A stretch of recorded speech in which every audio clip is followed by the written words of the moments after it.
Halo, kembali berjumpa dengan saya, Hersun Arif dari Forum News Network. Ini saya mau ngajak ke Bogor nih, tapi tetangga Bogor di Sentul, ngomongin soal wali kota Bogor dan juga Bung Rocky Gerung. Ini lagi rame nih soal wali kota yang mengadukan rumah sakit karena menutup hasil swabnya Habib Rizik Sihab nih, Bung Rocky. Ya itu terlalu dipaksakan itu isu itu tuh. Kan setiap orang berhak untuk cari tempat apa namanya PCR itu. Bahkan bisa diundang ke rumah tuh. Karena demi privacy itu. Jadi kalau dia ada di rumah sakit juga karena ada privacy. Kalau dia pulang diam-diam juga karena privacy dia kan. Ngapain dibuntuti orang yang lagi PCR, itu juga ngaco tuh kan. Kalau begitu buntuti aja semua pejabat yang PCR. Bahkan banyak pejabat yang diam-diam kok positif tapi tidak dipublikasikan kan. Jadi saudara Bima Arya itu juga teman saya. Teman diskusi waktu masih rektor Paramadina atau peneliti apa itu, dia bagus sekali itu, selalu tajam itu. Nah sekarang Bima ini terseret di dalam arus komunikasi istana. Sebetulnya dia bisa menentukan sendiri sikap dia supaya tidak ada kontroversi. Ya Habib Rizik, mungkin saya akan datangi Habib Rizik untuk sebagai pejabat kabupaten, pejabat wali kota, dia ingin bercakap-cakap, lalu diucapkanlah ke publik itu persoalannya, bukan ngelaporin polisi tuh. Kadang-kala memakai bedil yang terlalu besar untuk nembak nyamuk sebetulnya itu ajaib itu. Ya, Anda benar begitu. Ya, Anda benar, karena kalau kita baca ini ada satu berita di media online disebutkan bahwa ada 8 orang menteri di kabinetnya Pak Jokowi itu sebenarnya yang sudah positif COVID gitu ya. Yang 3 orang yang baru mengumumkan itu. Jadi Prabowo sendiri sudah sembuh, kemudian Menteri Perhubungan dan juga Menteri Agama. Terus ada 4 orang lagi, 4 menteri dan 1 kepala badan yang juga kena, termasuk disebut di media ini Menteri Kesehatan Terawan. Tapi kan waktu itu mereka juga nggak mempublikasikan, dan saya kira publik juga menghormati kan pilihan itu, Bung Rocky. Iya, itu waktu Pak Luhut juga diisukan masuk rumah sakit RSPAD, itu nggak ada klarifikasi istana kan? Apa sengaja untuk mengalihkan persoalan? Kan mestinya diklarifikasi dong. Iya itu nggak benar, itu benar. Jadi sampai Pak Luhut pulang dari Amerika baru orang tahu Pak Luhut justru sehat-sehat. Jadi terlihat bahwa ada permainan di balik isu COVID ini, yaitu isu politik. Jadi pemerintah ini mempolitisir COVID, mengkriminalkan orang dengan alasan COVID, merampok uang negara dengan alasan COVID. Jadi COVID ini jadi permainan politik istana tuh. Ya Habib Rizik jelas aja akan disorot karena dia tokoh politik yang sedang kontroversi itu. Padahal sebetulnya ada berapa sekarang? 530 ribuan yang positif itu. Siapa aja mereka? Kan juga data itu kan sebagai data kuantitatif yang diperlukan untuk analisis tuh. Nah bagian dari 300 ribu, 500 ribu orang itu pasti ada pejabat, pasti ada macam-macam. Mungkin separuh dari kepala daerah yang lagi kampanye udah kena COVID semua tuh kan. Tapi karena di daerah lalu nggak dianggap penting tuh. Ini kan Habib Rizik dianggap penting. Jadi saya anggap ya ini demi tukar tambah politik seluruh pejabat mengatasnamakan satgas untuk mencari-cari orang atau mencari-cari kesalahan orang. Itu nggak benar itu melanggar hak asasi manusia, melanggar privacy, melanggar hak sebagai pasien itu soalnya. Kalau dia diproteksi keluarga, ya udah itu keluarga yang berhak untuk menentukan tuh. Ya oke. Sekarang kita supaya fair dulu, kita coba simak dulu pernyataan dari Presiden Jokowi ini. Kalau nggak salah saya lihat ini tadi di Twitternya Presiden Jokowi tanggal 3 Maret 2020 nih soal wanti-wanti agar para pejabat tidak membocorkan rahasia pasien. Kita simak sebentar, Bung Rocky. Oke. Saya juga telah memerintahkan kepada Menteri untuk mengingatkan agar rumah sakit, agar pejabat-pejabat pemerintah itu tidak membuka privasi pasien. Kita harus menghormati kode etik. Hak pribadi penderita corona harus dijaga, tidak boleh dikeluarkan ke publik. Ini etika kita dalam berkomunikasi. Media juga harus menghormati privasi mereka, sehingga secara psikologis mereka tidak tertekan sehingga dapat segera pulih dan segera sembuh kembali. Nah, dari pernyataan Presiden Jokowi tadi kan jelas, itu instruksinya Presiden itu harus tidak dibuka, itu rahasia. Jadi ini bisa disebut, makanya kemudian netizen menyebut Wali Kota Bogor melawan instruksi dari Presiden Jokowi. Gitu. Karena itu mesti ada perpres yang mewajibkan semua wali kota harus punya mengkantongi flash disk yang isinya adalah pidato-pidato presiden, supaya sebelum mereka berkomentar dia buka dulu flash disknya tuh.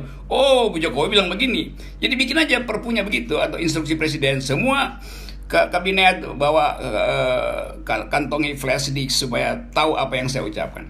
Jadi terlihat inkonsistensi lagi itu.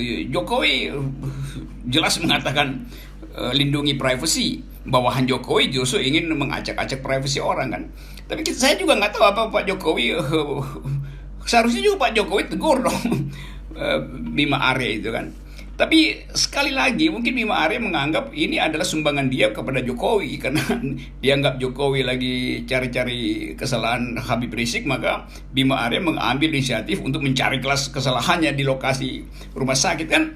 Begini-beginian ini yang terlalu dangkal sebetulnya sebagai permainan politik. Cuma lebih canggih sedikit lebih enak itu kan nontonnya. Ya, oke. Bung Rocky, tapi kelepas dari bahwa itu inkonsistensi, kemudian juga melawan instruksi dan sebagainya, tapi polisi sudah mulai bertindak nih. Kalau Anda prediksi melihat kasusnya bakal seperti apa nih? Jadi Habib Rizik itu tubuhnya jadi sasaran segala macam potensi delik itu. Dari soal perkawinan anaknya, soal kumpul-kumpul di penjemputan, sekarang soal PCR, ada soal maulid, segala macam itu. Nah, semua soal itu kan, itu satu paket sebetulnya, itu paket untuk mencari kesalahan Habib Rizik. Jadi mudah sekali publik membaca itu tuh. Sementara soal-soal lain dibiarkan, nggak pernah diproses. Nah, sekali lagi permainan begini, permainan semacam ini itu sekedar memperlihatkan ketidaksiapan pemerintah untuk bertanding secara intelektual di dalam upaya untuk memperoleh manfaat politik dari peristiwa Habib Rizik ini.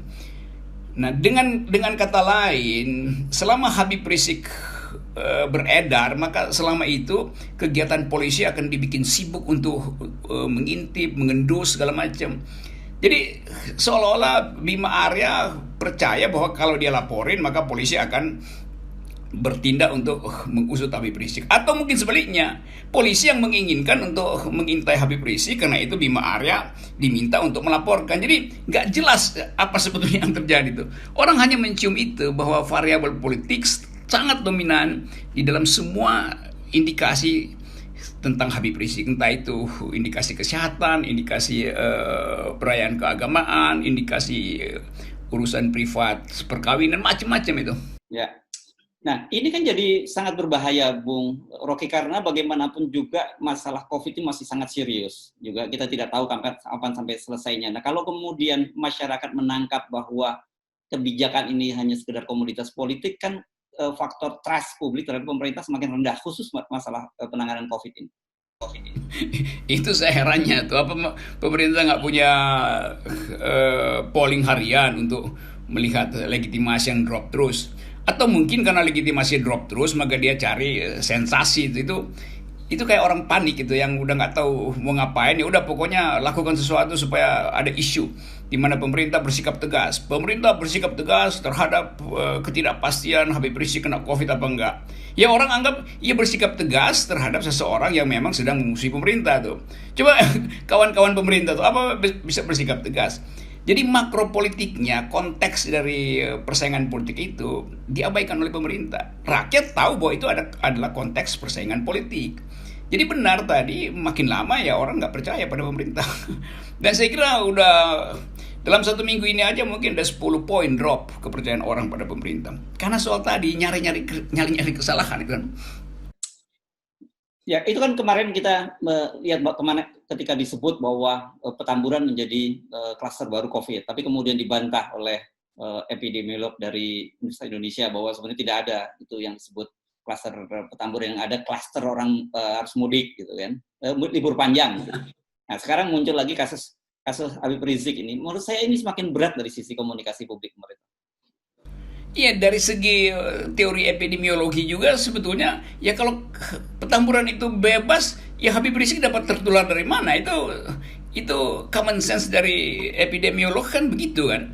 Jadi apakah karena Habib Rizik tidak tergerus di dalam klaster itu maka dia jadi klaster individual kan? Ajaib kan? Justru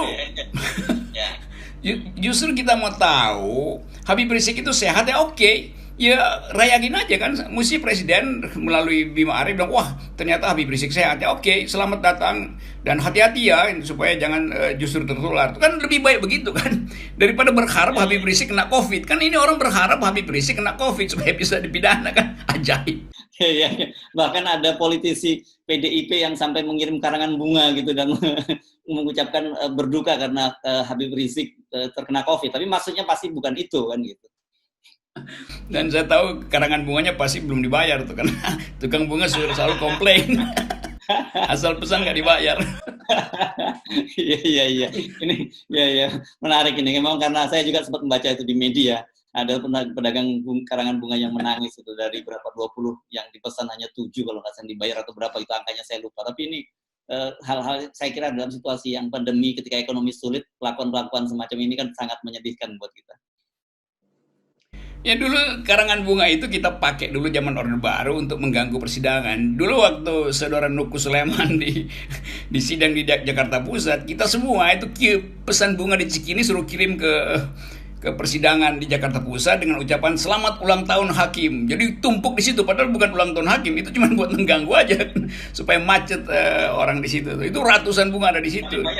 Juga nggak dibayar itu. Kan mana LSM ya tukang bunga tapi ngerti ya ini politis ya udahlah. Nah, tukang bunga juga senang. Kalau ini kan tukang bunga kesel COVID nggak ada penghasilan, bunganya nggak dibayar. Bunga deposito aja nggak dibayar, apalagi bunga ucapan selamat. Kita melihat fenomena dari wali kota Bogor ini model drama baru, drama Korea seri baru gitu ya. Ya ini sebetulnya apa namanya drama ya drakor, drama wali kota Bogor, drakor. Okay. Ya, mudah-mudahan Bima Arya bisa kembali menjadi seorang intelektual yang mau memimpin kota Bogor dengan gagasan-gagasan akal sehat supaya tidak terjebak pada umpan-umpan komunikasi istana tuh. Bima itu kan potensi sekali untuk memimpin Jawa Barat itu. Jadi mestinya dia tanam simpati, tanam konsep supaya satu waktu mungkin Habib Rizik akan jadi jurkamnya dia tuh buat jadi gubernur gitu. Gitu kira-kira tuh, harus jangka panjang lah investasi integritas dan investasi sikap kepemimpinan. Leadership itu harus diinvestasikan demi tujuan jangka panjang itu. Begitu nasihat saya buat teman saya Bima Arya. Oke, Bung Rocky, mudah-mudahan nasihatnya didengar dan dilaksanakan. Terima kasih, Bung Rocky. Yep. Siap.